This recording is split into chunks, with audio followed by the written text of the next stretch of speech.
जय श्री कृष्णा, जय श्री राम, जय गौ माता, जय राधे श्याम। और आप सब कैसे हैं? आप सुन रहे हैं पूर्णिमा व्रत कथा। पहले तो मैं आपको ये कह दूं कि पूर्णिमा व्रत किस लिए किया जाता है। तो हमारे इन ग्रंथों में बड़ा वर्णन किया गया है, भविष्य पुराण के अंतर्गत वर्णन किया गया है। इसमें प्रार्थना की जाती है, पुत्रान देहि सुखम देहि गृणाग्रम नमस्तुते। पूर्णिमा व्रत करते समय एक माता अपने पुत्र की लंबी आयु के लिए, दीर्घ आयु के लिए भगवान से वो कामना करती है, प्रार्थना करती है, और बच्चों का आयुष बढ़ाने के लिए, उनकी तरक्की के लिए, और वह पूर्णमासी का व्रत करती है।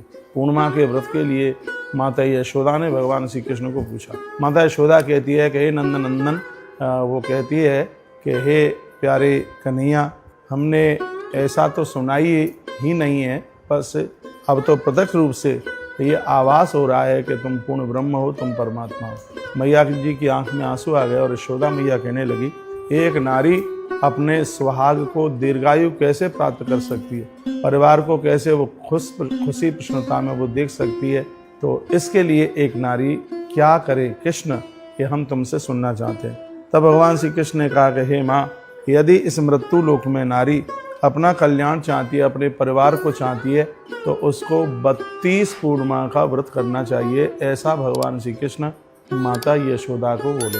भगवान श्री कृष्ण ने 32 पूर्णिमा की बात अपनी मैया से कही, पूजा की विधि भी बताई, और पिछली वीडियो में मैंने पूजा की विधि का भी वर्णन किया है।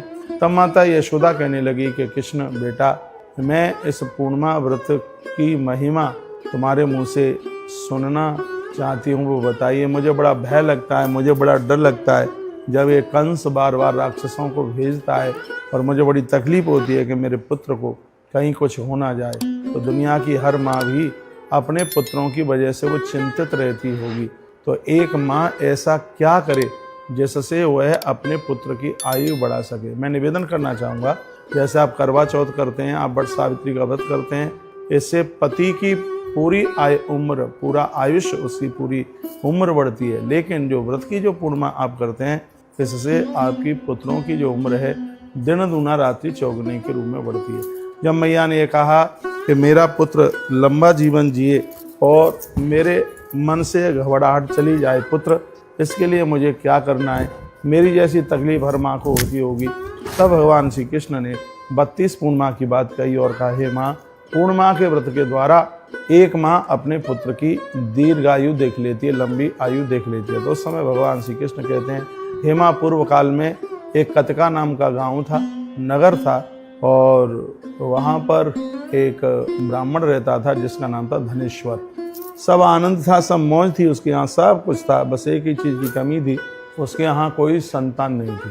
तो संतान की वजह से वो ब्राह्मणी, उसकी पत्नी का नाम रूपवती था, वो दोनों बड़े दुखी रहते थे कि हमारी संतान नहीं है। एक समय की बात थी कि एक योगी, एक महात्मा भिक्षा मांगने के लिए आया। तो उसने बगल के घर से भिक्षा ले ली, लेकिन धनेश्वर के घर से उसने भिक्षा नहीं ली। तो ब्राह्मण धनेश्वर इसको देख रहा था, और जब भिक्षा लेकर के नदी के किनारे पहुंचा तो धनेश्वर नाम का ब्राह्मण भी पीछे ही पीछे चला। उसने प्रणाम किया, कहा, गुरुदेव, मैं आपसे पूछना चाहता हूँ, आपने 4-6 जगह से भिक्षा ली, तुमने बीच में मेरा ही घर क्यों छोड़ दिया? तब उसने कहा, साधु ने कहा, कोई बात नहीं है, छोड़ दिया। कहा, नहीं, बताना पड़ेगा। उन्होंने कहा, बेटा, तेरे संतान नहीं थी, इसलिए मैं संतानहीन घर से किसी भी प्रकार की कोई भिक्षा नहीं लेता। इतना कहा तो धनेश्वर चरणों में चक्कर खा के गिर पड़ा, चरण पकड़ लिए, कहा, गुरुदेव, मैं बड़ा चिंतित हूँ। तो इसका मतलब है कि पितर मेरे हाथ का जल ग्रहण नहीं करेंगे, आपसे मेरी प्रार्थना है, ऐसा कोई उपाय बताइए जिससे मेरे घर में एक संतान का जन्म हो जाए। तो उस समय उस महात्मा ने कहा, कृष्ण भगवान माता यशोदा को सुना रहे हैं, कहते हैं, हे माँ, उस ब्राह्मण ने जो कहा, साधु ने जो कहा, वही मैं तुझे सुना रहा। उसने यह कहा था कि यदि तुम्हारी पत्नी व्रत करने का यह संकल्प ले ले तो संतान हो जाएगी, लेकिन याद रखना 16वें वर्ष में संतान की मृत्यु हो जाएगी।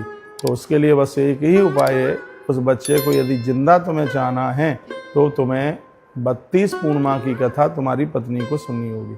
कल सुबह इसी जगह पर एक आम का वृक्ष तैयार होगा, जहाँ इस जगह पर मैं बैठा हूँ, कल सुबह इसी जगह पर उस महात्मा ने कहा कि इस स्थान पर एक आम का वृक्ष पैदा होगा, और उस पेड़ के ऊपर सिर्फ एक ही आम होगा, और उस फल को अपनी पत्नी को खिला देना, जिससे वह गर्भिणी हो जाएगी। ये कहानी चुटकुले नहीं है, ये बहुत बड़ी बात है हमारी भारतीय सनातन संस्कृति में। मैं वैसे भी कहता हूँ कि नारी बच्चे को जन्म देने से पहले जितना फल खाएगी और तली हुई चीज़ों का परहेज करेगी, उसका बच्चा उतना ही गुणवान होगा। फल खाने से नारी की तमाम बीमारियां समाप्त हो जाती हैं और ये अतिशयोक्ति नहीं है। फल खाने से नारी का बांझपन दूर हो जाता है। ये ऐसा हमारे ग्रंथों के अंतर्गत लिखा हुआ है। तो पूर्णमासी सामान्य निर्णया तत्परैव, पूर्णिमा को आप साधारण नहीं समझिए। निर्णया अमृते विष्णु स्मृतौ, परमात्मा नारायण ने पूर्णिमा को एक अमृत के रूप में धरती पर उतारा है। जो पूर्णिमा का जो व्रत है वो मरे हुओं को जिंदा कर देता है। ये स्वयं भगवान नारायण बोले और वही बात मैं आपको बोल रहा हूँ। अत्र सर्वदेवानाम दमन पूजायाम बाय सेवस्य कृतः आचार्य, कहते हैं कि जो पूर्णिमा का व्रत करती हैं उन देवियों को स्वयं भगवान भी वंदन करता है, उनको ईश्वर भी प्रणाम करता है। आइए अब मैं आगे की इस कथा को मैं आगे के लिए बढ़ा रहा हूँ। बहुत अद्भुत कथा है कि वह धनेश्वर नाम का वो ब्राह्मण दूसरे दिन जब सुबह गया तो उसने अपनी आंखों के सामने से आम के वृक्ष को उगते हुए देखा और उसके ऊपर सिर्फ एक ही आम का फल लगा हुआ था। वह उस पेड़ के ऊपर चढ़ गया और उसने उस फल को तोड़ा, नीचे उतर करके आया और वह फल उसने अपनी पत्नी रूपवती को खिलाया। उस फल को खाते ही वह गर्भवती हो गई 10वें महीने में और उसने एक बड़ी अद्भुत संतान को जन्म दिया। बालक बड़ा सुडौल था, बहुत ज़्यादा सुंदर था। धीमे धीमे बच्चा वह बड़ा हुआ। बच्चे को पढ़ाई लिखाई दाखिला करने का समय चल करके आया तो धनेश्वर ने अपने साले को यानी अपनी पत्नी के भाई को बुलाया और कहा कि मेरे पुत्र को तुम काशी लेकर के जाओ पढ़ने के लिए, इतना ये सहयोग हमारा कर दीजिएगा। तो वह अपने भांजे को काशी की तरफ लेकर के जा रहा था पढ़ाने के लिए। क्या अद्भुत कथा है। तो रास्ते में एक धर्मशाला में ये मामा अपने भांजे के साथ में वहाँ पर रुका तो वहाँ पर एक घटना घटी। क्या हुआ कि वहाँ बारात ठहरी हुई थी। तो वहाँ पर बारात ठहरी हुई थी, उधर एक बहुत बड़े धनवान की बेटी का विवाह था। लेकिन हुआ यह था कि जो दूल्हा था वो अपांग था, उसके पाँव काम कर नहीं रहे थे बिल्कुल भी। तो यह हुआ कि उस लड़के के मामा ने, जिसकी शादी होने वाली थी, उसने एक दूसरे वर की खोज करी कि कोई मिल जाए तो बाद में वो पत्नी तो मेरे भांजे की हो जाएगी और ये भामर किसी और के संग डल जाएगी। तो उसने इधर उधर खोजा तो कोई और नहीं, वही धनेश्वर का बेटा उसको मिल गया। उसके मामा के को लोभ दिया तो उसके मामा ने कहा कि पैसा वैसा तो हमें कुछ नहीं चाहिए, यदि मेरे भांजे से तुम्हारा काम चलता है तो अवश्य मैं तुम्हारी उसमें सहायता करूँगा। तो धनेश्वर के पुत्र को दूल्हा बनाया गया। रात को 7 भामरें पड़ी और उसके तत्पश्चात चलते समय उस पत्नी के साथ में जो भामर पड़ी थी तो उसके साथ धनेश्वर के उस पुत्र ने कहा, जो काशी पढ़ने के लिए जा रहा था, कहा देवी अपराध हुआ पुण्य हुआ मुझे नहीं पता, लेकिन ऐसा ऐसा जरूर हुआ है और मैं अब जा रहा हूँ, काशी के लिए जा रहा हूँ, मुझे लाया गया और मेरे साथ में भामर पड़ी है। ईश्वर से प्रार्थना करता हूँ तू जिसके भी साथ रहे आनंद के साथ रहे। वो रो पड़ी और उसने अपने पिता को यह बोल दिया कि मेरे साथ छल हुआ है, मेरे साथ कपट हुआ है और जिसके संग मेरी भामर पड़ी है मैं उसके साथ ही मेरी विदाई होगी, मैं किसी और का वर्ण में नहीं कर पाऊंगी। वो तो काशी के लिए चला गया, लेकिन वह जिसके साथ विवाह हुआ था वो नारी उसके साथ नहीं गई जिसके साथ छल और कपट किया गया था। इधर चलते चलते जब वो 16 वर्ष का हो रहा था, इधर उसकी माता पूर्णिमा का व्रत कर रही थी और वो इधर चिंतित थी कि कहीं मेरे बच्चे को कुछ हो ना जाए। स्वयं मृत्युदेव उस कमरे में चल करके आए जिसमें वह बालक बैठा हुआ गायत्री का जप कर रहा था। भगवान शिव का अभिषेक करता है 3 बार। तो लिखा है कि यमराज की हिम्मत नहीं पड़ी थी कि अंदर वो प्रवेश करके बता दे। उसी समय यमराज भयंकर सर्प के रूप में प्रकट हो गए। उसको डसने के लिए क्योंकि 16 साल का टाइम दिया था, वो पूरा हो गया था, लेकिन उसके पास में तपस्या का इतना बड़ा प्रभाव था कि वो सर्प भी अंदर प्रवेश नहीं कर पा रहा था। 5 फण वाला सर्प, तो उसके मुंह में से बिल्कुल जहर की लपटें निकली हैं। उन जहर की लपटों के द्वारा वो डस तो नहीं पाया, लेकिन उसकी जहर की लपटों के द्वारा अग्नि की तरह लपटें निकल रही थी और उसमें जहर के प्रभाव से वो बच्चा उसी समय मौत को प्राप्त हो गया। जैसे ही बच्चा मृत्यु को प्राप्त हुआ, इधर धनेश्वर की पत्नी ने भगवान को माला चढ़ाई हुई थी तो तत्काल वह माला टूट करके नीचे गिर पड़ी। वो ब्राह्मणी समझ गई रूपवती कि जरूर 16 साल हुए हैं और मेरे बच्चे की मृत्यु हो गई है। वो रोने लगी और भगवान के चरणों में उसने वंदन और प्रणाम किया।